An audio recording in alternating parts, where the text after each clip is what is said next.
Every day, at the corner of 5th and Main, sat a man who most people would rather not see. His spot was unremarkable, wedged between a run-down laundromat and an old hardware store with a flickering sign. He sat there with his knees pulled close to his chest, hunched over as if the weight of the world had settled on his shoulders long ago. To anyone passing by, he was just another forgotten face in a city full of hurried lives. His clothes were stained and threadbare, layers thrown together in a mismatched, uneven mess. His once white sneakers were scuffed gray, the soles peeling off at the edges. A dull, brown beanie covered his hair, though a few wisps of silver and brown curled out around his ears. His face, lined with the deep creases of time and hardship, told stories of years lived hard. There was something about his eyes, though. Beneath the weariness, they were sharp, too sharp for someone who spent his days in silence on a street corner. In front of him sat a small cardboard sign, handwritten in simple block letters, "Hungry. Anything helps." It was neither elaborate nor desperate. There were no sob stories scribbled there, no pleas for pity, just the quiet truth. People passed him every day, hardly noticing, as though his stillness made him invisible. The world had decided who he was, and in their eyes, he was no one. Some dropped spare change, barely slowing their pace. Others avoided eye contact, pretending he wasn't there at all. A handful muttered under their breath, dismissing him with words like lazy or worthless. But the man never spoke back. He just sat there, his expression calm, as if he were watching the world and understanding it better than anyone else ever could. On most days, the sounds of the city blurred into a dull hum: car horns, footsteps, the chatter of people lost in their own lives. But today, the hum was broken by the roar of engines, loud and unrelenting, like thunder rolling down the street. From the far end of Main Street, a group of bikers appeared, their motorcycles gleaming under the sun. Their jackets were black leather, worn like badges of rebellion, and their boots hit the pavement with heavy thuds as they parked their bikes close to where the man sat. The leader of the group, Jake, was tall, broad-shouldered, and loud. He pulled off his helmet, revealing a head of messy blonde hair and a smirk that seemed permanently etched onto his face. The others followed his lead, laughing and cracking jokes as they dismounted. Jake's eyes quickly landed on the homeless man, and his smirk widened into something less kind. "Look at this guy," Jake said, loud enough for anyone within earshot to hear. "Same spot every day. You'd think he'd at least get creative." His voice dripped with mockery, and his friends laughed along. The man didn't respond.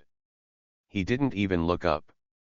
He just sat there, unmoving, his hands loosely clasped together on his knees. His silence seemed to irritate Jake more than if he'd said something back. Jake took a step closer, his boots clapping against the pavement. "Hey, old man. You deaf?" he said, leaning down slightly. "You think this is a free spot to just sit around all day, huh?" The man finally moved just a little. He shifted his gaze, lifting his eyes to meet Jake's. For the briefest moment, there was something in that look, something quiet but powerful. It wasn't anger, nor was it fear. It was knowing. Jake blinked and straightened up, suddenly uncomfortable under the man's calm stare. But he covered it quickly, brushing off the unease with a forced laugh. "Whatever," Jake muttered, turning back toward his friends. "I don't know why people waste their money on guys like that. Bet he's sitting on a fortune in handouts." One of the bikers tossed a crumpled dollar bill at the man's feet as they all roared with laughter. "There you go, buddy. Buy yourself a clue." The dollar landed near the man's worn sneakers, but he didn't move to pick it up. Instead, he let it sit there, as if it were no more than a leaf blown onto the pavement by the wind. Jake and his crew didn't wait for a response. They climbed back onto their bikes, revved the engines for good measure, and sped off, leaving a cloud of smoke and dust in their wake. When the street grew quiet again, the man slowly looked back down at the sign resting on his lap. His expression hadn't changed. If the biker's taunts had hurt him, he didn't show it. If he was angry, no one could tell. To any observer, it would seem like he hadn't even noticed what had happened. But inside, behind that calm exterior, something stirred, a small ember glowing faintly in the ashes. That was the thing about him, he didn't show much on the surface, but there was more to him than anyone could see. This man, sitting quietly on the street corner, had once sat at the head of a boardroom table. His voice had once commanded the attention of hundreds. He'd signed deals that shaped companies and shook industries. But none of that was visible now. The world had taken everything from him, and in the process, it had erased who he was, at least in their eyes. But a man doesn't lose everything without learning something in return. The quiet strength that radiated from him now had been earned through years of hardship, through battles most people would never understand. He had fallen, yes, but he hadn't been broken. The city may have forgotten his name, but that didn't mean he was finished. As the day wore on, the sun climbed high overhead, and shadows stretched long across the pavement. The man remained in his spot, unmoving, as pedestrians passed him by. Some glanced at the dollar still lying near his feet but said nothing. A little girl tugged at her mother's sleeve as they walked past, whispering, "Mommy, why doesn't he pick it up?" The mother hushed her quickly, avoiding the man's gaze. He heard it all, every comment, every whisper, but still, he didn't react. Instead, his thoughts drifted back to a time when people had looked at him with respect, when his name had been spoken with admiration instead of pity or scorn. He thought about the decisions that had led him here, the risks, the mistakes, the moments when everything had slipped through his fingers like sand. He had once been a man who had it all, but life had a way of humbling even the mighty. Still, as he sat there, seemingly lost in thought, there was something different about him. Most people on the streets carried an air of defeat, as if they'd accepted their fate. But not him. The way he held himself, even in his silence, suggested something else, something harder to define. He wasn't defeated. He wasn't broken. He was waiting. What he was waiting for, no one knew. But one day, the world would learn that this man, whom they dismissed and mocked, had more left in him than anyone realized. His story wasn't over. It had just been paused. And as the man sat there, another gust of wind blew across the sidewalk, rustling his cardboard sign. A passerby glanced back, reading the words again, "Hungry. Anything helps." But if they'd looked closer, really looked, they might have seen the faint trace of a smile on the man's face. It was the kind of smile that said one thing: "They don't know who I am, but they will." The afternoon wore on, and the heat of the sun bore down relentlessly. Cars continued to stream by, their drivers focused on getting somewhere, anywhere fast. Occasionally, a shadow would cross the man's face as someone passed too close, stepping around him with deliberate distance. For them, he was a part of the scenery, as insignificant as a trash can or a crack in the sidewalk. But as the man sat there, something caught his attention, a low rumble in the distance. The bikers were back. The familiar roar of their engines grew louder, breaking through the lazy hum of the city like a storm rolling in. The man didn't lift his head, but his posture straightened, ever so slightly. Once again, the motorcycles parked in a messy line along the curb, their chrome glinting in the sunlight. Jake swung his leg off his bike and stomped over, his boots echoing against the pavement. His crew followed, grinning like schoolyard bullies ready to taunt the quiet kid who didn't fight back. "Well, well," Jake drawled, his voice dripping with fake surprise. "Look who's still here. You must really love this corner, old man." He waved his hand toward the small cardboard sign. "You know, you should change up the message. Might get a better reaction." His friends chuckled behind him, one of them holding up his phone to take a picture of the man, like he was some sort of strange attraction. "Smile for the camera," the biker sneered. The man's gaze stayed low, fixed on the peeling edges of his sneakers. He didn't flinch or react, and somehow, that only made Jake angrier. Bullies didn't like to be ignored. "You think you're better than us?" Jake suddenly snapped, stepping closer. "Is that it? You're too good to say thank you for a handout? Too good to pick up $1 when someone throws it at your feet?" One of the other bikers kicked the dollar bill, sending it fluttering across the pavement like an autumn leaf. It skidded to a stop near a trash can. "Oops," he said with a smirk. "Guess you'll have to go chase it now." Still, the man didn't move. Instead, he let out a long, quiet breath, the kind of sigh someone gives when they've seen it all before.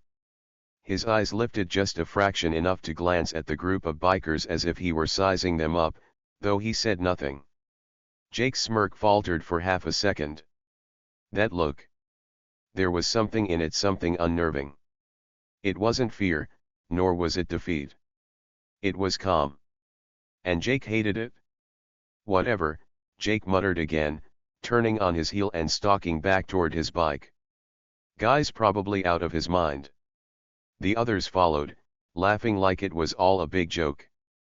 But as they revved their engines and sped off again, the man let his gaze linger on their retreating backs, watching until the roar of their bikes faded to silence. For the first time that day, he moved. Slowly, he leaned forward and picked up the battered notebook that had been sitting at his side. Its cover was faded, its edges frayed, but the man treated it like a treasure, lifting it carefully, wiping the dust from its surface. He opened it to a page marked with neat, tiny handwriting and rows of numbers. To anyone else, it would have looked like nonsense. But to him, it was something far more. He stared at the page for a moment, tapping one finger lightly against the words as if lost in thought. Then, he scribbled something new, a quick note that added to the lines already there. His handwriting was steady and precise, as though the years of hardship had done nothing to dull his focus. When he finished, he closed the notebook again and tucked it back under his arm, his expression unreadable. It wasn't until late afternoon that the old man finally stood up. Slowly, creakily, he rose to his feet, stretching out his back with a low grunt. He picked up the small, faded sign and tucked it under his arm alongside the notebook. Then, without a word, he began walking. His steps were deliberate, though unhurried. People passed him without a second glance, just another homeless man moving through the city like a ghost. But the man walked with purpose, his gaze fixed straight ahead. He weaved through the narrow alleys and crowded sidewalks, ignoring the buzz of life around him. Finally, he stopped in front of an old brick building. The paint was peeling, the windows smudged, but it had an air of forgotten history about it. Above the door, a sign read "Benson's Pawn Shop." The man pushed the door open, and a small bell jingled above his head.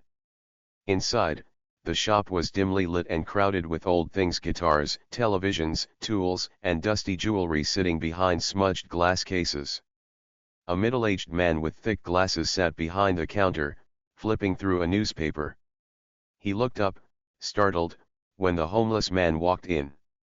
"Can I help you?" the shop owner asked, hesitating. He'd seen his fair share of down-and-out customers, but there was something different about this man, something unsettlingly composed. The old man didn't answer at first. Instead, he reached into his pocket and pulled out an object, a watch. Its leather strap was worn and cracked, but the face was unmistakably valuable. Gold casing, small diamonds at each of the hour marks, and delicate hands that still ticked smoothly. The shopkeeper's eyes widened. "Where'd you get that?" he blurted before catching himself. The old man looked up, meeting his gaze. "It was mine," he said simply. His voice was calm, deep, and steady, like a distant echo of authority from another life. The shopkeeper stared at him for a long moment, his brow furrowed in confusion. He couldn't figure this man out. The voice didn't match the appearance. Neither did the watch. But he cleared his throat and took the watch carefully, examining it. This is a Rolex," he murmured, turning it over in his hands. A real one. The old man said nothing.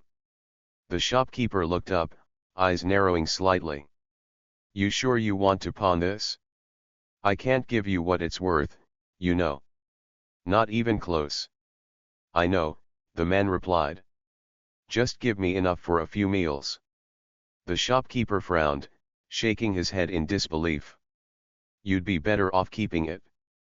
The man's gaze hardened, just for a second. I don't need it anymore, he said, his tone final. With a sigh, the shopkeeper opened the cash register and counted out a small handful of bills. Here, he said, sliding the money across the counter. But if you ever change your mind, I'll hold on to the watch for a little while. The man took the money without a word. As he turned to leave, the shopkeeper called after him. Hey! The man paused, his hand on the door. The shopkeeper hesitated before asking, Who are you, anyway? The man turned slightly, his face half hidden in shadow. For a moment, it seemed like he might answer.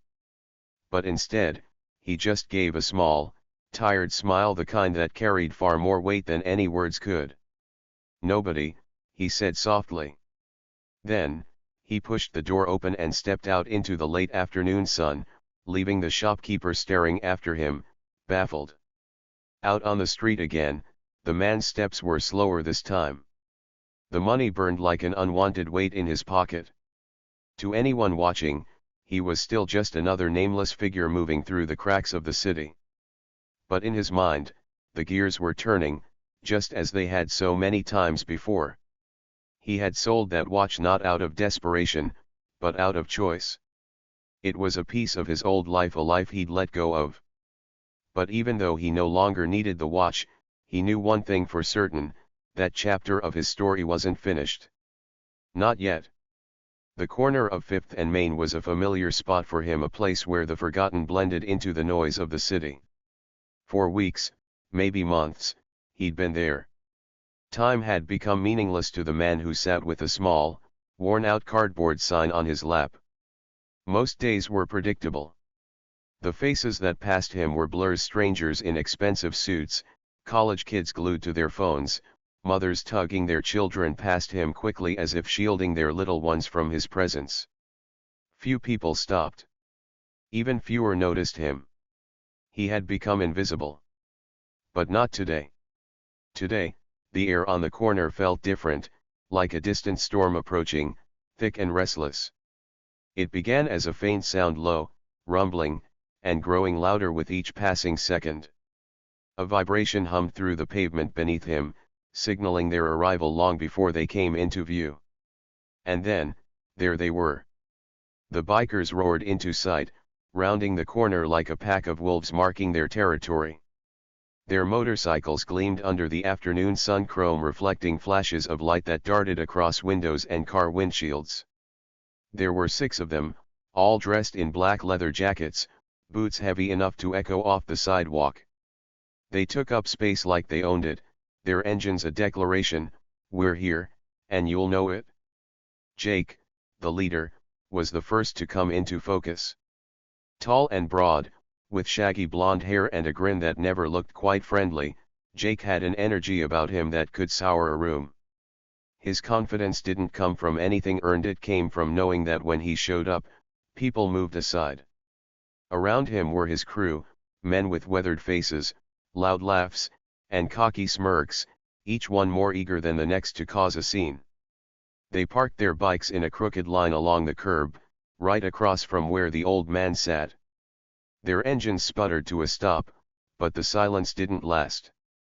Jake pulled off his helmet and swung a leg off his bike, his boots striking the pavement like punctuation marks. He glanced around, then let his gaze settle on the man sitting alone in the corner, the same man who had sat there yesterday, and the day before, and the day before that. Jake's smirk widened. "Well, look who it is," he said loudly, spreading his arms as if addressing an audience. "Our favorite fixture of 5th and Main." The old man didn't move. He just sat there, his sign resting in front of him. "Hungry?" Anything helps. The words were faded now, the edges of the cardboard bent and worn. Jake sauntered over, his footsteps slow and heavy. The rest of the crew followed close behind, fanning out casually like they were taking in a show.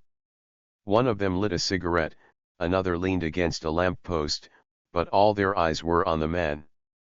"What's the matter, old man?" Jake said, crouching slightly so he could look at him at eye level.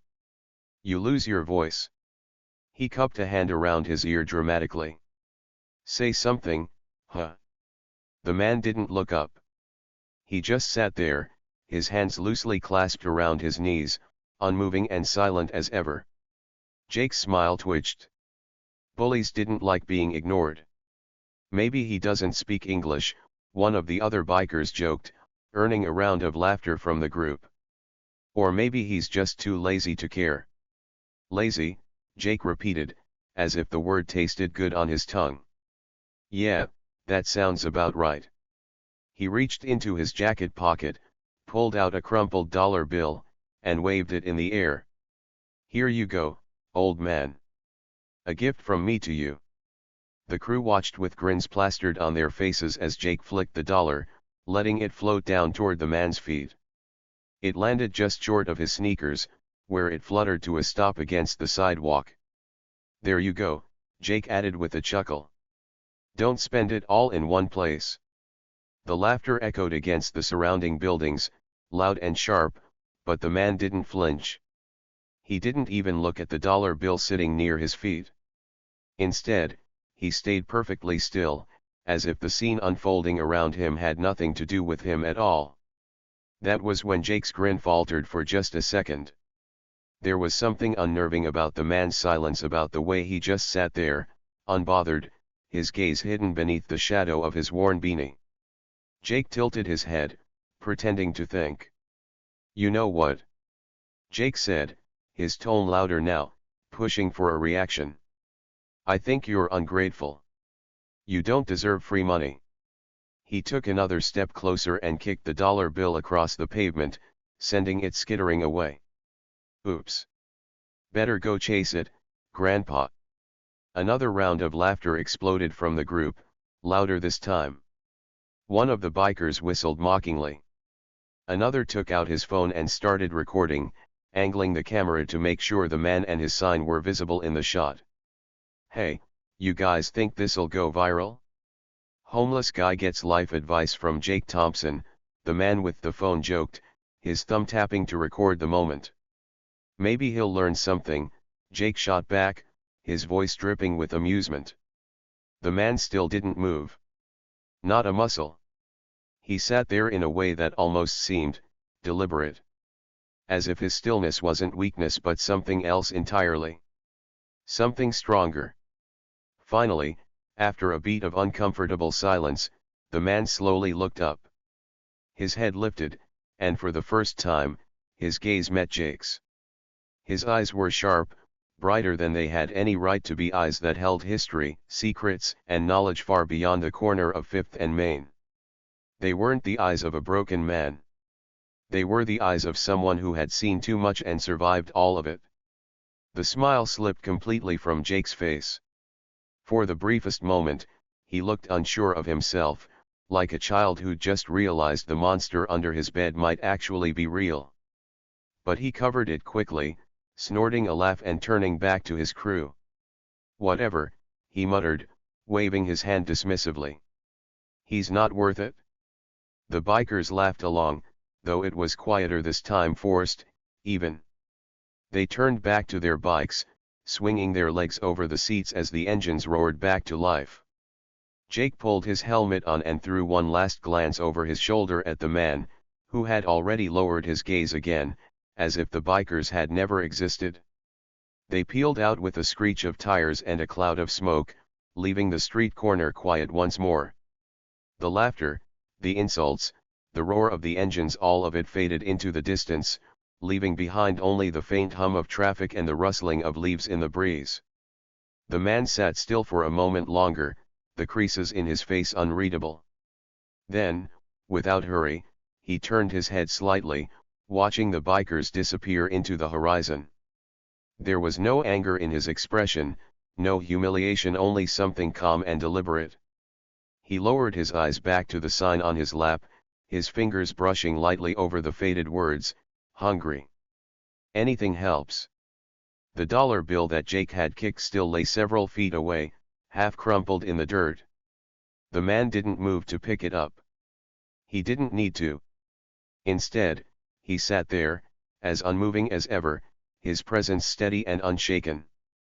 Because what Jake and his crew didn't know was simple. This man, the one they mocked and laughed at, had faced storms far worse than arrogant bikers with loud engines. He had stared down men who wore suits instead of leather jackets, men who spoke in boardrooms instead of back alleys. He had been at the top once, where the air was thin and the stakes were high, and he had lost everything. Everything except the will to keep breathing. The bikers thought they'd won. They thought they'd humiliated a man who had nothing left to lose. But if they'd paid closer attention, if they'd looked into his sharp, unbroken eyes, they might have realized something far more unsettling. He was watching.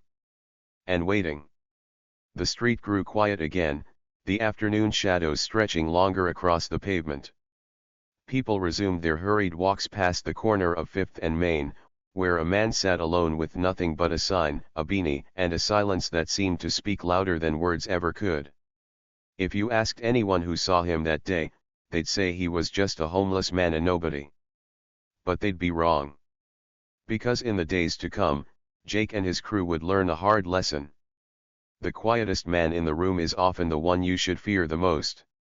The bikers roared off down the street, their laughter lingering faintly in the air like a foul smell that refused to fade. For anyone watching from a distance, it looked like a scene they'd seen 100 times before: loud, arrogant men entertaining themselves at someone else's expense. The world had grown used to moments like this. People simply turned away, unwilling to get involved or even acknowledge what they'd witnessed. But for the man sitting on the corner, this moment was different. Long after the sound of the motorcycles disappeared, he remained perfectly still, his hands folded in his lap and his sign resting lightly against his knees. To anyone passing by, he looked like nothing more than a figure frozen in time, a man stuck in a moment that had passed him by long ago. But behind his stillness, his mind was alive. Thoughts moved through him like currents beneath calm water, steady and deliberate. He didn't dwell on the insults or the laughter. He'd heard worse. He didn't even think about the crumpled dollar bill lying in the dirt just beyond his reach. It wasn't the money that mattered, and it hadn't been for a long time. Instead, he thought about the men on those motorcycles, their faces, their voices, and the way they carried themselves. He thought about how familiar it all felt, like echoes of a past life he hadn't asked to remember. He recognized men like Jake. The type of man who mistook noise for strength. Who thought power came from how loud you could shout or how much space you could take up. He had encountered men like him before, first as allies, later as enemies, and in the end, as cautionary tales.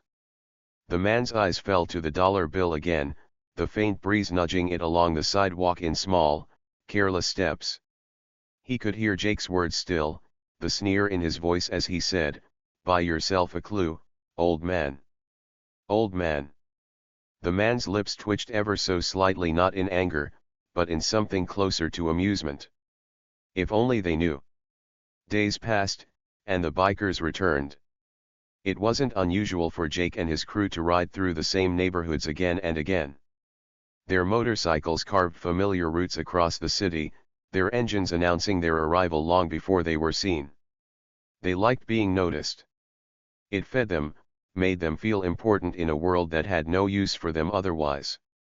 On this particular afternoon, the sun hung low in the sky, throwing long golden shadows across the streets. The old man sat in his usual spot, as constant and unchanging as a landmark. People passed by him in steady streams: joggers, dog walkers, delivery drivers, none of them sparing him more than a glance. And then came the sound. That low, grumbling roar.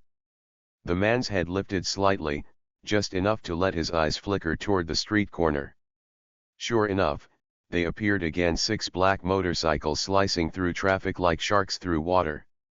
Jake led the way, as always, his blonde hair tucked beneath a helmet that did little to hide the arrogant tilt of his chin. The others followed closely behind, laughing and shouting at nothing in particular. To them, the city was just a playground, and anyone outside their group was just part of the scenery. The motorcycles slowed as they approached 5th and Main. Jake spotted the old man immediately and smirked. "Well, well," he said, his voice carrying over the noise of the engines. "Would you look at that? He's still here. I swear, it's like he's glued to the pavement." The others laughed, but it was a hollow sound, automatic, as if they were laughing out of habit more than anything else. Jake thrived on their reactions. He needed them, and deep down, they all knew it. The bikers parked again, lining their motorcycles up along the curb in that same crooked formation as before. Jake swung off his bike and strolled toward the man, hands in his pockets, his boots thudding against the pavement with exaggerated weight. "Miss us, old man," he said, grinning as he stopped just a few feet away. The old man didn't respond. He didn't even look up. Jake's smile flickered, annoyed by the lack of reaction. Bullies like Jake fed off attention. Silence frustrated him. It made him feel small. "I asked you a question," Jake said, his tone sharpening. "Don't you know it's rude not to answer?" The man didn't move. Jake's nostrils flared as he glanced back at his crew, who were watching quietly, waiting to see what he would do next. He couldn't let it slide not in front of them. Jake crouched down so he was eye level with the man and waved a hand in front of his face. "Hello? Anybody home?" The man still didn't respond. Jake's smile twisted into something colder, and he grabbed the man's sign. The cardboard felt thin and brittle in his hands, like it might crumble at any second. He held it up for his crew to see, shaking it mockingly. "Hungry? Anything helps," Jake read aloud, his voice dripping with sarcasm. "You know, you're not really selling it, old man. You gotta look a little sadder, maybe cry a little. People like a good sob story." The bikers laughed again, louder this time. One of them took out his phone and began recording. The screen glowed faintly in his hand as he aimed the camera toward Jake and the man. Jake crumpled the sign in his fist, turning it into a useless ball of cardboard.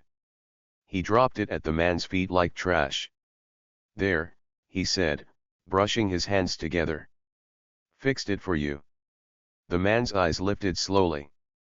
For the first time, he looked Jake directly in the face. The laughter from the crew stopped. There was something in the old man's gaze that none of them could quite place, something steady and sharp, like a blade that hadn't dulled with age. His eyes weren't angry. They weren't scared, either. They were calm, unnervingly so, and they held Jake's gaze in a way that made him shift uncomfortably where he crouched. Jake forced a chuckle, breaking the silence. "What are you looking at, huh?" The man didn't answer. Jake's jaw tightened. He stood up quickly, as if putting space between them would ease the unease that had crept into his chest. "Let's go," Jake said over his shoulder, his voice sharper than before. "He's not worth it." The bikers exchanged uncertain glances. One of them lingered a moment longer, his eyes flickering back to the man on the corner. He didn't say anything, but something about the man's gaze stuck with him, a quiet, almost haunting confidence that didn't belong to someone living on the street. They mounted their bikes again, engines roaring to life. Jake didn't look back as they pulled away this time. His crew followed, their laughter quieter now, like they weren't entirely sure what had just happened. The old man watched them go, his expression as calm as ever. He reached down slowly and picked up the crumpled sign, smoothing it out carefully against his knee. The words were still visible, "Hungry. Anything helps." He rested it back on his lap, his hands steady. And then, for the first time that day, a small smile touched the corners of his lips. Because while the bikers had ridden off thinking they'd won, the truth was far different. They didn't know what they'd just set in motion. They didn't know who they were mocking. They didn't know what he was capable of. And they didn't know that soon, very soon, they would find out. The city moved on around him, the hum of life continuing as it always did. Cars sped by. Pedestrians hurried past. But the corner of 5th and Main remained unchanged, its quiet observer sitting there, waiting, watching. And when the bikers returned, because men like them always did, they would learn a lesson they'd never forget. Because the man they mocked wasn't broken. And he wasn't beaten. He was ready. Days turned into weeks, and the bikers grew more confident with each encounter. To them, the man on the corner had become a running joke, a source of cruel entertainment whenever their boredom demanded it. Every time they rode past 5th and Main, they found a new reason to stop. For Jake and his crew, the man was an easy target, silent, unmoving, and seemingly powerless. They laughed at his tattered clothes, jeered at his worn-out sign, and tossed coins that clattered uselessly on the pavement.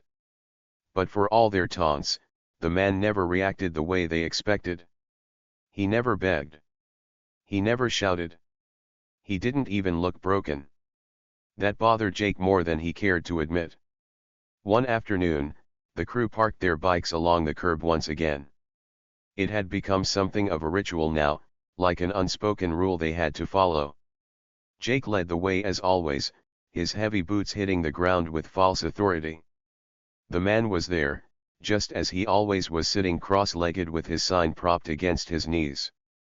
His eyes were downcast, but there was something unsettling about how calm he looked.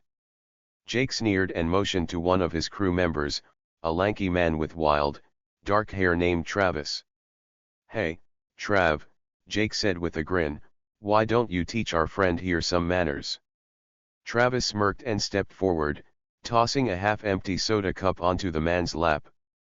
The liquid splashed across his shirt, leaving dark stains on the worn fabric. The crew erupted into laughter, but the man didn't move. His hands, still holding the edges of his sign, remained steady. "Nothing," Travis said, his grin faltering slightly. "You're just gonna sit there?" Jake stepped closer, towering over the seated man. "What's wrong with you? You deaf? Or are you just that far gone?" The man looked up, slowly this time. His eyes met Jake's for the briefest moment, a fleeting second of connection that felt far too sharp. Jake's smirk froze. He saw something there that didn't belong to a homeless man. Something unwavering. But before he could think too much about it, the man's gaze dropped again, and the moment passed. "You're a real disappointment, old man," Jake muttered, trying to shake off the feeling. "Come on, let's get out of here." The bikers climbed onto their motorcycles, the engines roaring to life. But as they pulled away, one of the crew, Tom, the quiet one with sharp eyes, glanced back. He noticed something the others had missed. The man's hand twitched slightly, as if he were tracing something invisible in the air. Not shaking. Not weak. Precise. Purposeful. Tom frowned but said nothing. Late at night, when the city had settled into its quiet rhythm, the man would retreat to a small alcove behind an abandoned storefront. It wasn't much, just a narrow space where the wind didn't reach him and the streetlights didn't shine too brightly. From beneath his coat, he pulled out a notebook. It was old and worn, its leather cover cracked from years of use, but the pages inside were filled with purpose. He opened it carefully, flipping past scribbles of numbers, diagrams, and columns of equations. Anyone who caught a glimpse of it might have thought it was nonsense, random figures and notes scrawled by a man with nothing left. But to those who knew how to look, the patterns were unmistakable. The man's fingers traced one of the pages, his calloused hand surprisingly steady. He stared at the numbers with an intensity that would have startled anyone who saw him during the day. He paused, picked up a short pencil, and scribbled something quickly in the margins. Q3 growth projection 17.6%. He studied it for a moment before closing the notebook and tucking it safely beneath his coat. He leaned back against the wall, exhaling slowly, his eyes lifting toward the darkened sky. For years, this habit had kept him sane. Numbers didn't lie. Patterns didn't betray him. No matter how much the world had fallen apart, they still made sense. And as much as he tried to ignore it, each passing day brought back memories of who he had been: the office towers, the conference rooms, the decisions worth millions. Sometimes, late at night, he let himself remember. The next day, the bikers returned. This time, they brought beer. They parked their bikes along the curb and sat on the hoods of nearby cars, cracking open their cans like they owned the block. The man watched quietly as they laughed and talked amongst themselves, their voices carrying across the otherwise quiet street. Jake leaned back and stretched out his legs, grinning lazily as he looked toward the man. "Hey, old-timer," he called out, his voice mocking. "What's the matter? Too busy counting all the money we've been giving you?" The crew laughed, and Jake took a swig of his beer. "You know," he continued, wiping his mouth with the back of his hand, "I bet he doesn't even know how to read. What do you think, boys? You think he knows his ABCs?" Travis grinned. "Nah, man. He's probably forgotten what words even look like." Jake laughed loudly and reached into his pocket, pulling out a $20 bill. He held it up, waving it tauntingly. "Tell you what, old man. You say the alphabet, and this is yours. Easy money, huh?" The man didn't move. Jake's grin widened. He crumpled the 20 into a ball and tossed it at the man's feet. "Guess not. Maybe next time, huh?" The bikers laughed again, and Jake leaned back, satisfied. But this time, as the crew bantered amongst themselves, Tom, the quiet one, watched the man closely. Tom noticed something strange. The man didn't look angry. He didn't look sad.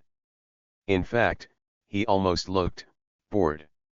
Tom's gaze drifted to the man's hands, which rested gently on his lap. They were calloused, but not the way a laborer's hands were. The marks were finer, the kind that came from holding pens, not tools. Tom nudged Travis, lowering his voice. "You ever look at his hands, man?" Travis frowned, confused. "What? His hands?" Tom repeated.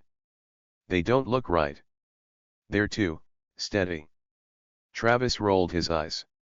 "You're overthinking it. Dude's just a bum." But Tom wasn't so sure. As the crew finished their beers and prepared to leave, Tom lingered for a moment longer. The man's gaze drifted toward him, just for a second, and Tom swore he saw the faintest glimmer of something familiar, like a quiet challenge, unspoken but unmistakable. Tom said nothing as he climbed onto his bike, but the feeling stayed with him. The next morning, an old businessman in a tailored suit walked past the man's corner. He barely glanced at him before stopping suddenly, his brow furrowing. He turned back and stared at the man for a long moment, as if trying to place a distant memory. The man looked up, meeting the businessman's gaze. The two locked eyes for a brief moment. Recognition flickered in the businessman's face: shock, disbelief, and something close to guilt. He opened his mouth to say something, but the man shook his head suddenly. It was a small movement, but it was enough. The businessman hesitated, nodded once, and walked away quickly. The bikers, if they had been watching, would have seen none of this. But the man knew that the walls were closing in. Bit by bit, the truth was catching up. And sooner or later, the world would remember who he was. The man sat back and let the world move around him, his calm never wavering. Each day the bikers grew bolder, and each day they unknowingly drew themselves closer to the edge of a reckoning they couldn't see coming. They thought he was broken. They thought he was powerless. They thought they knew his story. But every time they laughed, every time they mocked him, they gave him one more reason to wait patiently for the right moment.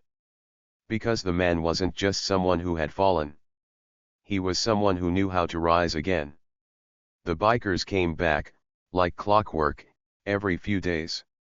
Their cruel games grew worse, their insults sharper. For Jake, the homeless man had become an obsession, though he never would have admitted it. Something about the man's silence, the way he refused to fight back, left Jake unsettled. It was like shouting insults at a wall and waiting for it to crumble, only to find it unyielding every single time. Why does he just sit there?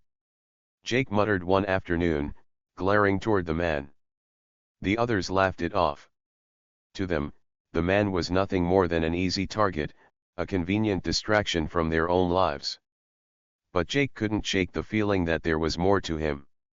On this particular day, Jake had a plan. You think he's calm because he's used to this? Jake asked his crew, his smirk growing cruel. Maybe he needs a little excitement. He dug into his saddlebag and pulled out a half-empty can of spray paint. Time to give the old man a makeover. The crew howled with laughter as Jake sauntered over to where the man sat. The man remained as he always did, quiet, unmoving, his sign propped up neatly. Jake crouched down in front of him, holding up the spray paint with a mocking grin. What do you say, pal? Let's add some color to your life. The man looked up slowly. For a brief second, their eyes locked. Jake expected to see anger or fear, something he could feed off of, but instead, he saw nothing but calm. It rattled him. Nothing to say. Jake taunted, shaking the can until the metal ball inside rattled loudly. Figures. With a hiss, the paint sprayed out, and Jake slashed a crude red line across the man's cardboard sign. The words "hungry. Anything helps" were obscured by the harsh streak of paint. The crew roared with laughter. The man glanced down at the ruined sign, his face expressionless.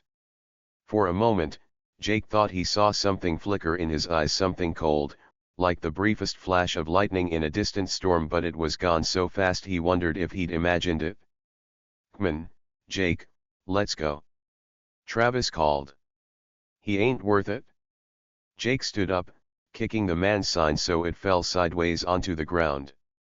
"Pathetic," he muttered under his breath as he turned back toward his bike. The others followed, their laughter echoing in the empty streets. But as they roared off down the road, none of them noticed the man slowly reaching down to pick up his ruined sign. That evening, long after the bikers had disappeared and the street had grown quiet, the man sat in his usual spot, the tattered sign now lying next to him. He held his notebook once more, his pencil gliding across the paper with precision. His hands, steady as ever, drew neat rows of numbers, diagrams, and strange, interconnected lines. If someone had looked closely, they would have seen the faint outline of a corporate flowchart taking shape, meticulously detailed. A passerby might have thought it was gibberish, the ramblings of a man whose mind had been worn down by hardship. But this was no ordinary scrawl. Each line carried intention. Each number had meaning. As he worked, a car pulled up near the corner. The headlights flared briefly before the engine turned off. A middle-aged man in a crisp gray suit stepped out, holding a leather briefcase in one hand. His shoes clicked loudly against the pavement as he approached. The homeless man looked up slowly. The businessman froze when he got close enough to see his face. You're alive," the man in the suit stammered, his voice barely above a whisper. "I thought you were gone." The homeless man said nothing. He simply held the businessman's gaze, calm as ever. The businessman paused, glancing over his shoulder nervously before lowering his voice. "Look, you didn't hear it from me, but they're still talking about you downtown. Your name still carries weight." The homeless man's expression didn't change, but something behind his eyes sharpened. The businessman shifted uncomfortably, as if he regretted stopping. "I don't know how you ended up here, but, whatever happened, I'm sure you still remember how the system works." If you ever decide to, he cut himself off, shaking his head. Forget it. I shouldn't be here. With that, the man turned on his heel and hurried back to his car, leaving the homeless man alone once more. The engine started, and the car disappeared down the road, its tail lights fading into the night. The homeless man glanced down at his notebook. Slowly, deliberately, he flipped to a clean page and began writing a name in bold, careful letters, Jacob Parker. The next day, the bikers returned, as they always did. Jake led the way, pulling up to the corner with a smug grin. This time, they didn't just stop. They got off their bikes and walked right up to the man. "You still sitting here, old man?" Jake said, shaking his head. "You really don't have anything better to do, huh?" One of the crew, a younger biker named Marty, laughed and pointed toward the tattered sign lying on the ground. "Looks like someone messed up his masterpiece." Jake smirked. "Yeah, that was me." He didn't seem to mind. He crouched down in front of the man, his voice dripping with mockery. "You know, it's weird. You just sit here all day, not saying a word. It's like you're waiting for something." The man didn't respond. He just watched Jake with those steady, unnerving eyes. "You think someone's gonna come save you?" Jake continued. "Newsflash, old man, nobody's coming. You're done. Forgotten." He reached into his jacket and pulled out a wad of crumpled bills. "Here. Maybe this'll make you feel better." He tossed the money into the man's lap, where it sat untouched. Jake's grin faltered. For some reason, he'd expected a reaction: gratitude, anger, something.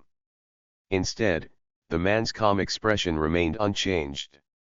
"You're not even gonna pick it up?" Jake demanded. "What, you think you're better than us?" His voice rose with frustration. "Say something." The man didn't move. Jake's hands clenched into fists as he stood up. He kicked the pile of money, scattering it across the sidewalk. "You're nothing," he shouted, his voice echoing off the nearby buildings. "You hear me? Nothing." The crew exchanged uneasy glances. This had gone further than usual, and even Travis shifted uncomfortably. "Come on, Jake," he muttered. "Let's just go." Jake glared at the man one last time before turning away, muttering under his breath as he stalked back to his bike. The others followed quickly, their engines roaring to life as they sped off down the street. But once again, Tom lingered. He looked back at the man, who was now carefully picking up the scattered bills and folding them neatly. Tom frowned. Something about this felt wrong. The man wasn't weak. He wasn't broken. There was a quiet power in the way he carried himself, a sense of control that no homeless man should have. "Who are you?" Tom whispered to himself before climbing onto his bike and following the others. As the sun set that evening, the man sat in his usual spot, his tattered sign once again propped up against his knees. A small pile of neatly folded bills rested beside him, untouched. He stared down the street, his eyes distant, as if he were waiting for something or someone.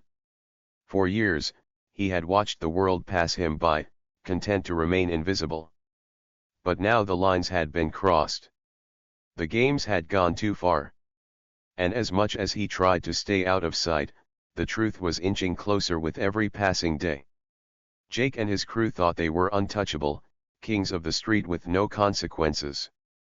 But they had no idea who they were dealing with. The man closed his eyes and took a deep breath, his hands resting calmly on his lap. The storm was building, and he could feel it in the air. Soon, they would know. Soon, they would see. And when the time came, they would never forget. The days leading up to the revelation were quiet, eerily quiet.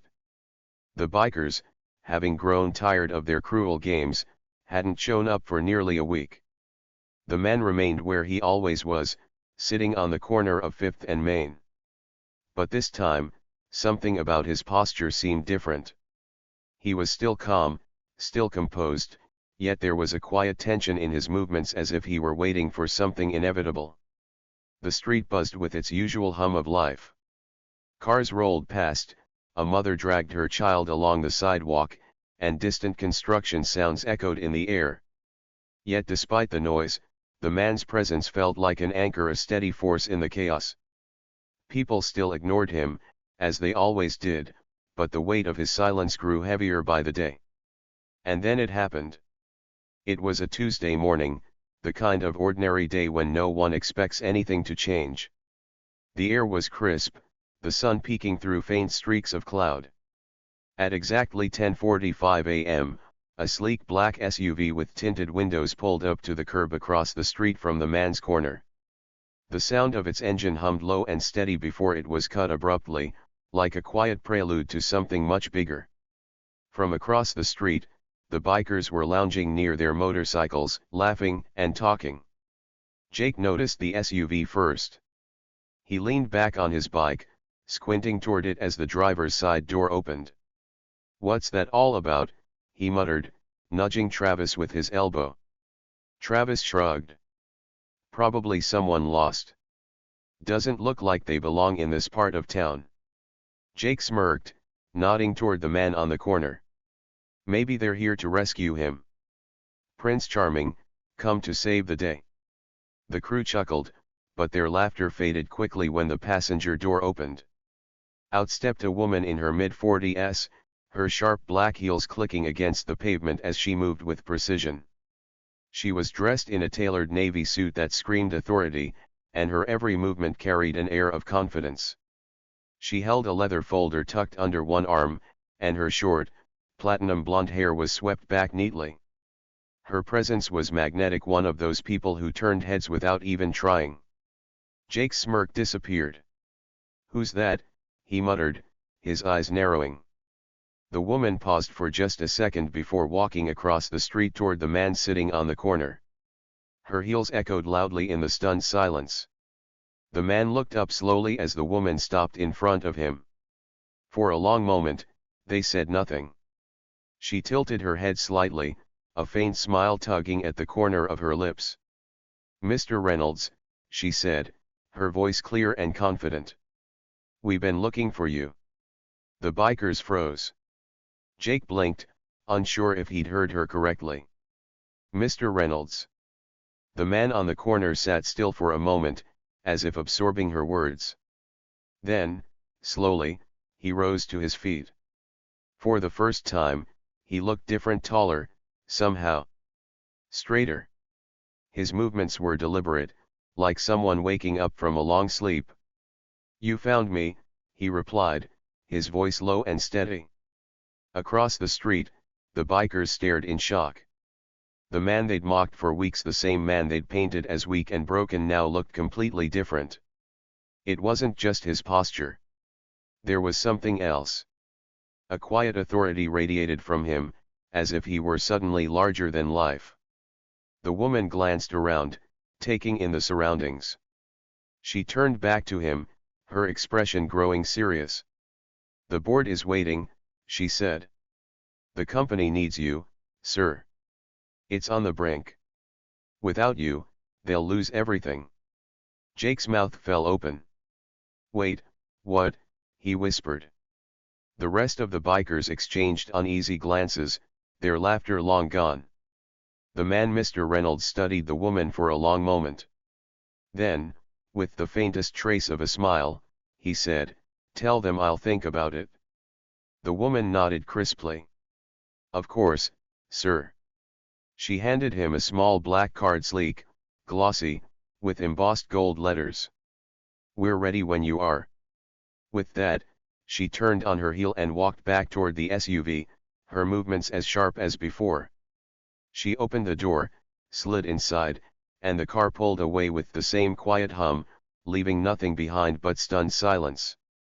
For what felt like an eternity, no one spoke. The street seemed frozen in time. Jake couldn't move. His mind was racing, replaying what he'd just seen, trying to make sense of it. What did she call him?" he stammered, looking at Travis. Reynolds, Travis replied, his voice barely above a whisper. She said. Mr. Reynolds. That name sounds familiar, Marty added, his face pale. Like. I've heard it before. Jake turned slowly, his gaze fixed on the man. No, Mr. Reynolds. He was no longer hunched over like before. He stood tall, his shoulders square, and for the first time, Jake saw the man for what he really was. A wave of dread crept over him. No way, Jake muttered under his breath, shaking his head. There's no way. But deep down, he knew. He knew that name. Jacob Reynolds. CEO of a major financial firm, a man who had once graced the covers of magazines, a symbol of success and power. He'd heard stories about Reynolds years ago, back when the business world buzzed about his meteoric rise. And then, suddenly, Reynolds disappeared. Rumors swirled: bankruptcy, betrayal, scandal. No one really knew what had happened. All anyone knew was that he'd vanished overnight, as if he'd never existed. And now here he was. Jake's heart pounded in his chest as he stared at the man he'd mocked for weeks. The man who had sat quietly, calmly enduring every insult, every cruel joke. A man who had once been worth millions. A man they had all underestimated. Reynolds met Jake's stunned gaze, his expression calm and unreadable. There was no anger, no smugness, just a quiet acknowledgement, as if to say, I know who I am. And now, so do you. Jake swallowed hard, his throat dry. For the first time, he didn't have anything to say. He couldn't even look at the rest of his crew. They were just as shocked, their faces pale and their eyes wide.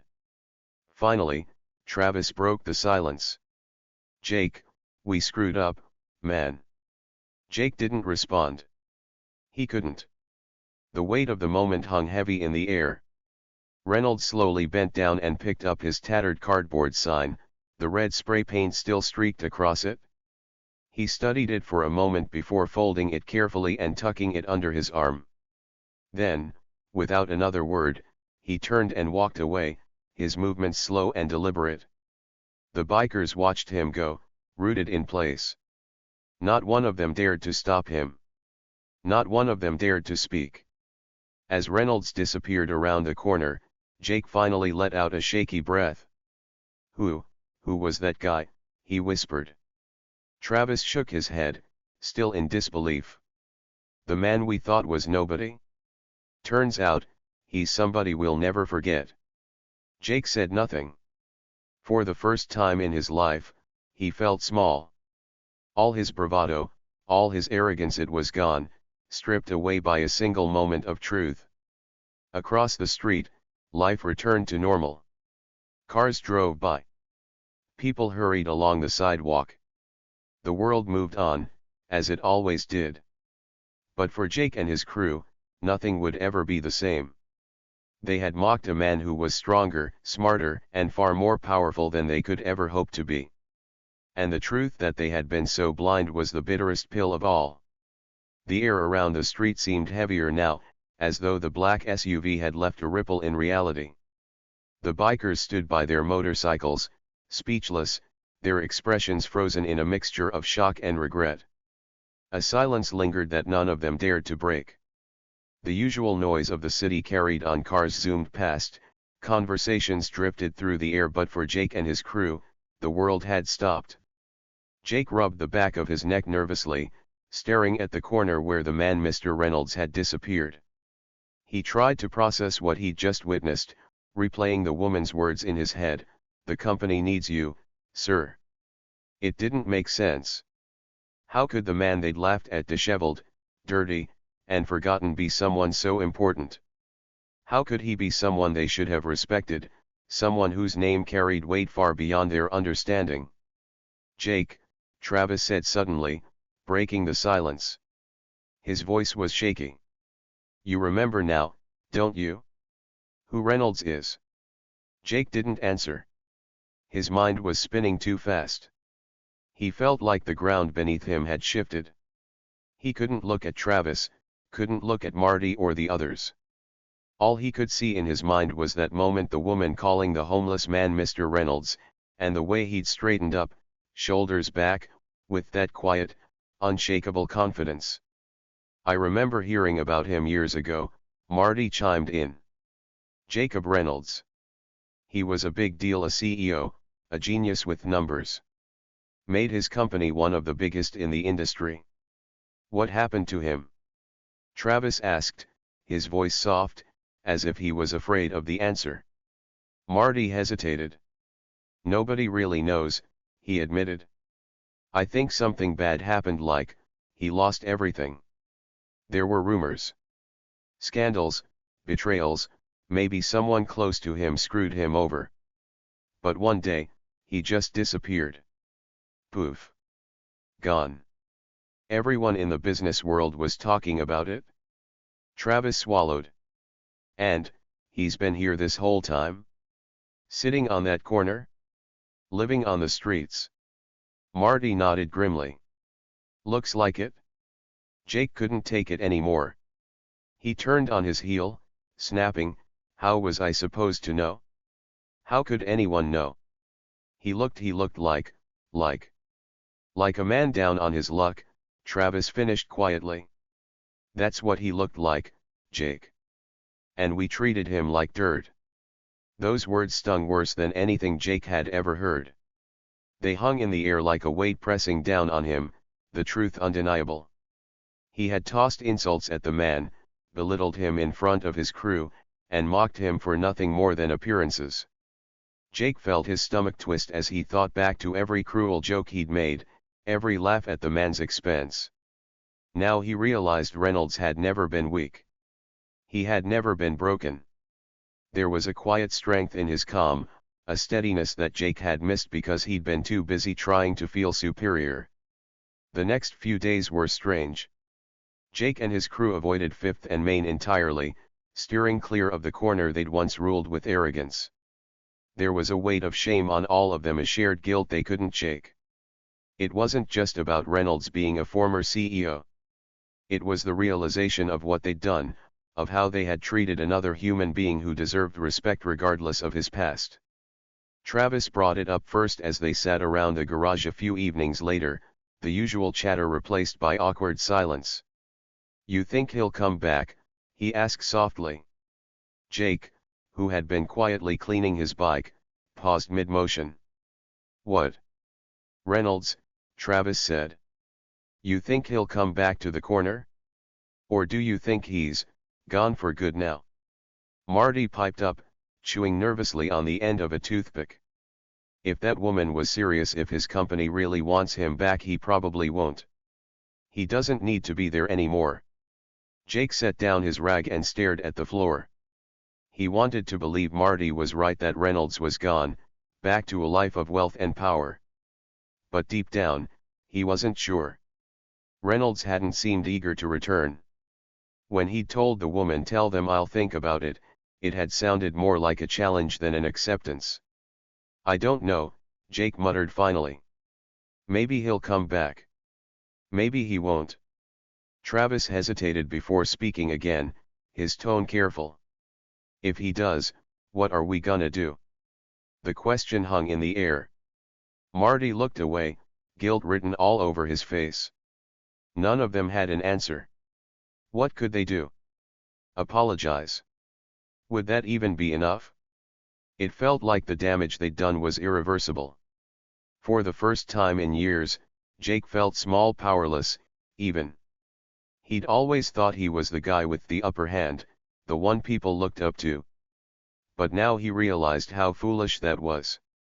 He'd built his confidence on tearing others down, on acting like he was better than everyone else. And now, in the face of a man like Reynolds, a man who had endured so much without ever losing his dignity, Jake felt like a child playing a game he didn't understand. The next week, something unexpected happened. It was late in the afternoon when Jake found himself back near 5th and Main, riding his bike alone. The others hadn't wanted to come, but something had drawn him back. He wasn't sure why, maybe guilt, maybe curiosity, or maybe some strange sense of unfinished business. As he pulled up to the corner, his stomach twisted. The spot where Reynolds used to sit was empty. For a brief moment, Jake felt relief. He's not here. He's gone. But then he saw it something new, something small. Taped to the lamppost was a neatly folded note, written on a single sheet of plain paper. Jake parked his bike and walked over slowly, his heartbeat quickening as he unfolded the note. In clean, confident handwriting, it read: "To those who judged me, mocked me, or ignored me, I wish you well. Life has a way of humbling us all.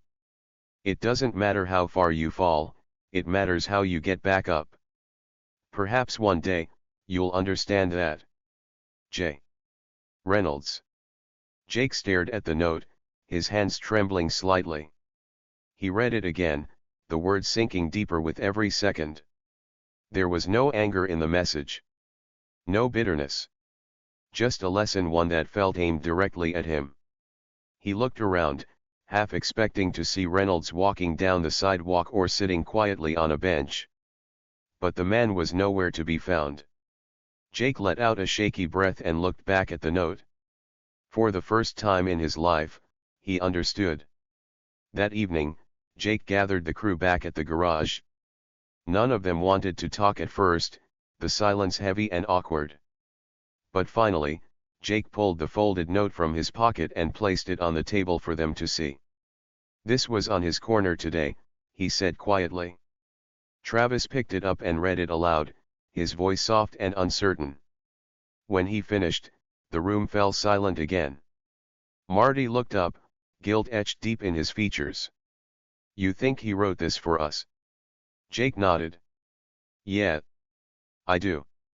Travis leaned back, his expression thoughtful. "He could have said anything, he could have called us out for what we did. But he didn't. He just left us with this. Because he's better than us," Jake said, his voice barely above a whisper. "He's not weak. He never was. He's just stronger than we'll ever be."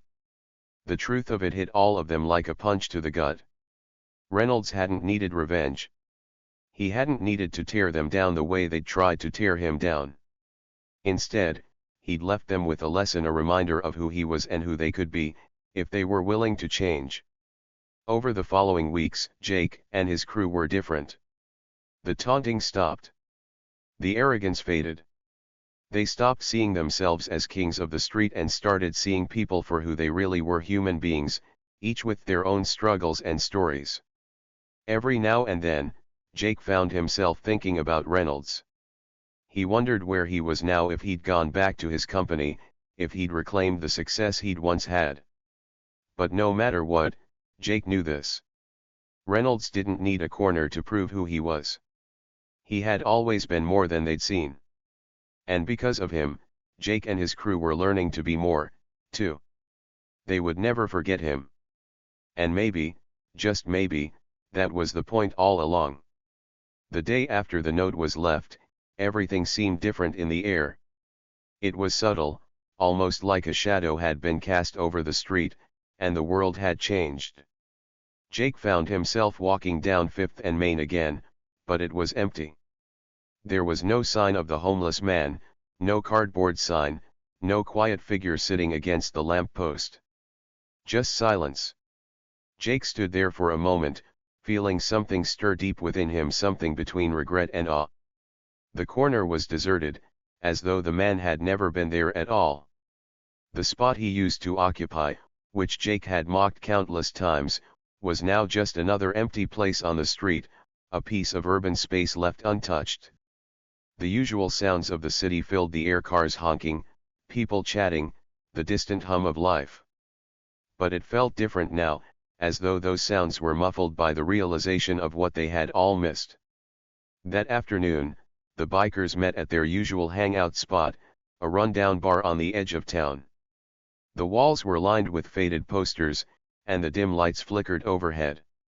But today, there was no laughter or rough banter. No one was talking loudly or showing off. Instead, there was a heavy silence hanging over the group.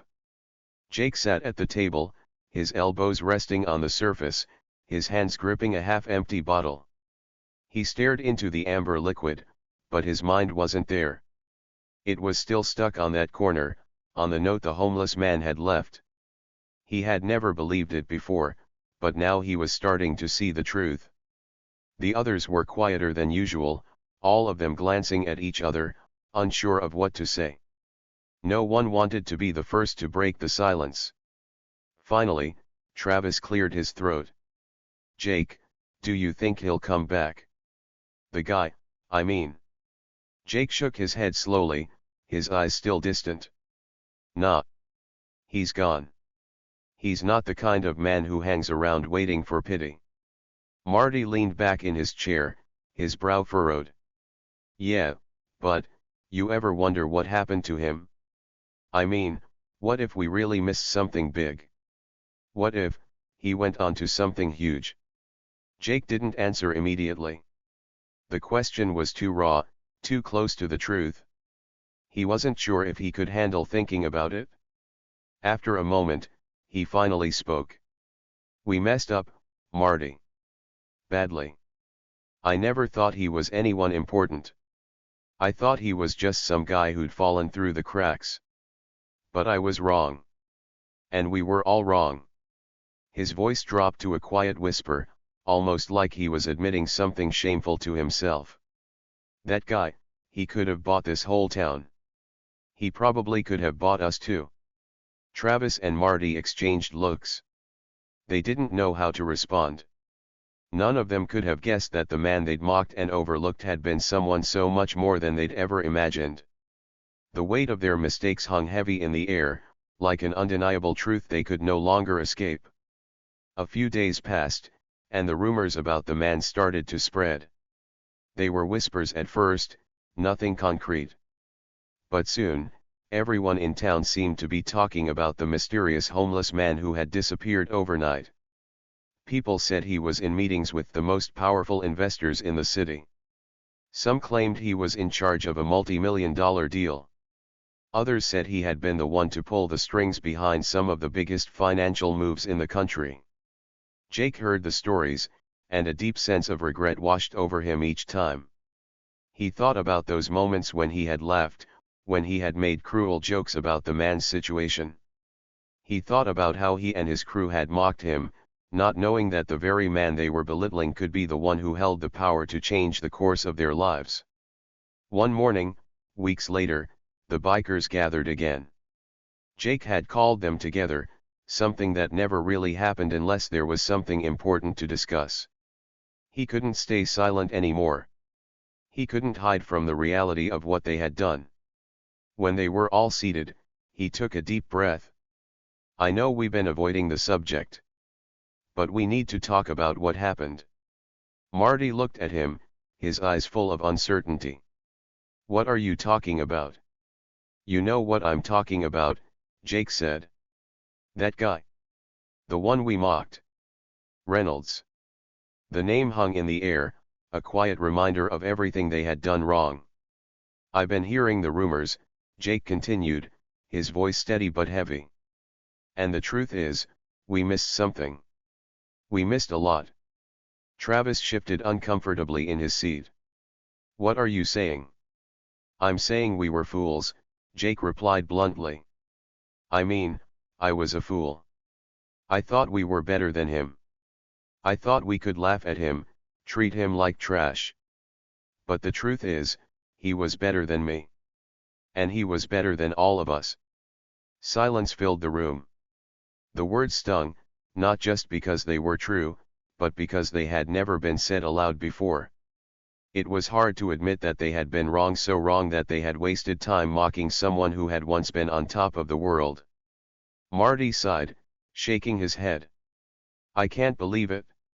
He really was who they say he was? A CEO? A big-time business guy?" Jake nodded slowly. "Yeah. And not just any CEO. He built a company. A huge company. He had it all, and we didn't even see it. We didn't even give him the chance to prove it. We just assumed he was some guy who'd given up." The regret in Jake's voice was palpable. The reality of what they had done hit hard. And the weight of their actions pressed down on all of them. They couldn't just move past it. They had to face the consequences, no matter how uncomfortable it felt. Then, without warning, the bikers received a phone call that would change everything. It was a Monday morning, and the phone rang at the shop, an unknown number flashing on the screen. Jake picked it up, his voice still tired from the night before. "Hello. Mr. Jacobs." The voice on the other end was smooth, confident. "This is Sylvia Donovan. I'm with Reynolds Enterprises. We'd like to offer you and your crew an opportunity." Jake's heart skipped a beat. Reynolds Enterprises? He had heard that name before. That was the company that Reynolds had built. He could hardly believe his ears. "Excuse me," Jake replied, his voice hoarse. "What do you mean?" "We've been looking into your crew," Sylvia said. "We know what happened, what went down with Mr. Reynolds. And we'd like to offer you an opportunity to make things right. To come to the table with us." Jake's mind raced. Wait, hold on. You're telling me that Mr. Reynolds wants us to what? Work for him?" "Not exactly," Sylvia said, her voice sharp. "Mr. Reynolds believes in second chances. But this is a serious matter. He's ready to move forward, and he wants people who understand what it means to be humbled. People who can contribute, not just take." Jake felt a rush of emotions. It was too much to process. But he knew one thing for sure: this was their chance. Their chance to make amends. Their chance to show that they were more than just the sum of their mistakes. A few days later, the bikers were all gathered in a sleek office building, sitting in front of a man they had never imagined meeting face to face: Jacob Reynolds.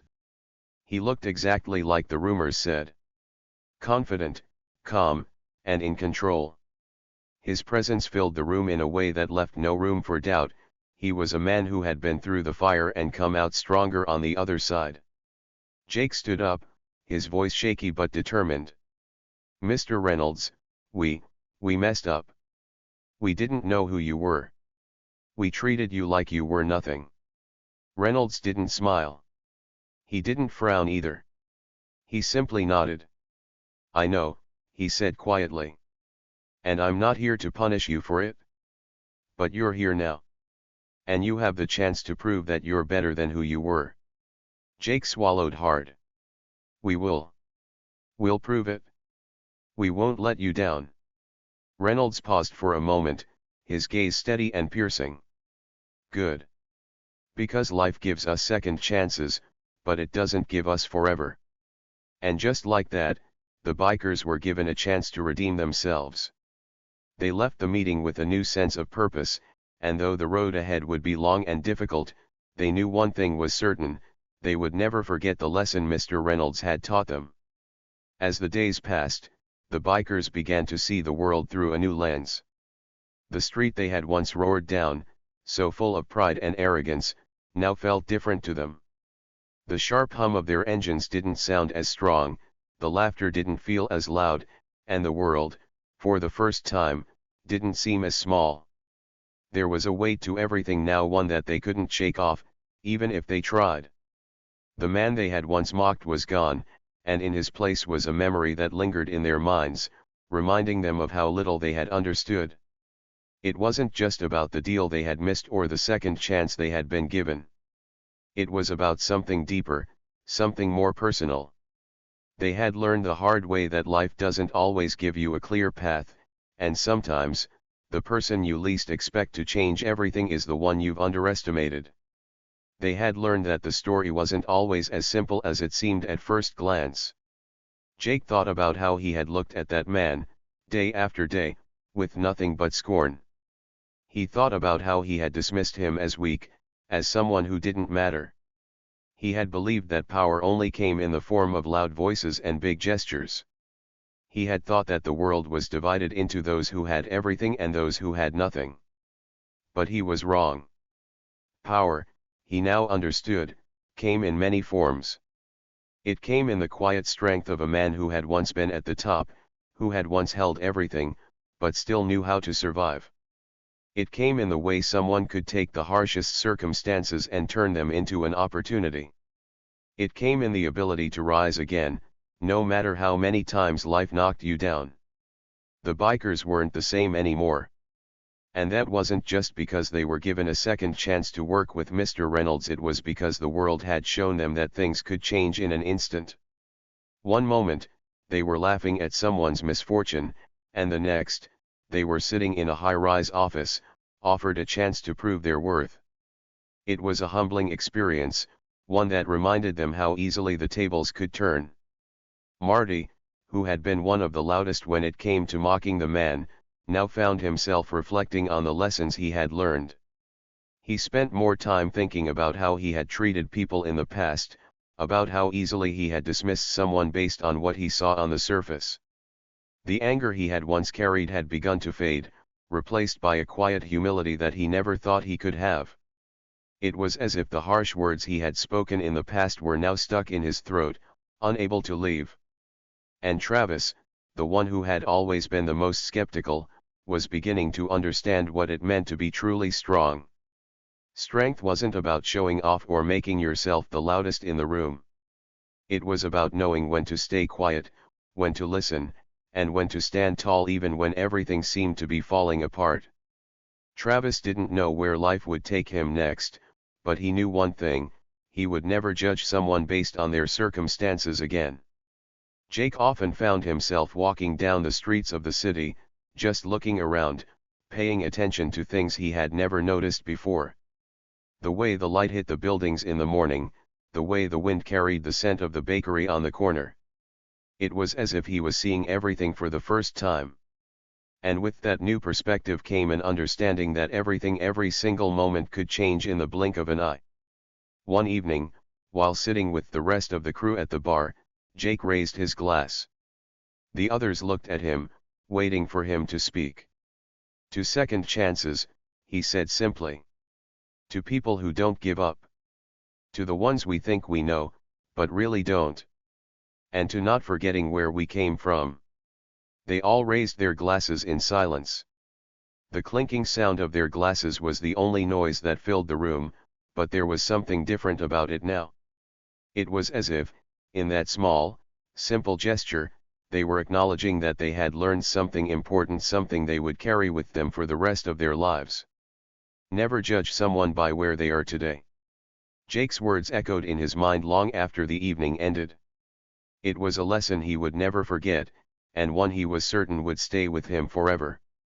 The man they had once laughed at, who they had underestimated and ignored, had taught them something more valuable than any business deal or victory on the street. He had shown them that appearances meant nothing, that success could come from the most unexpected places, and that sometimes, the person you overlook is the one who will change everything. Jake had learned that it wasn't just about power. It was about the quiet strength that came from surviving the hardest times, the kind of strength that couldn't be broken, no matter how hard life pushed against you.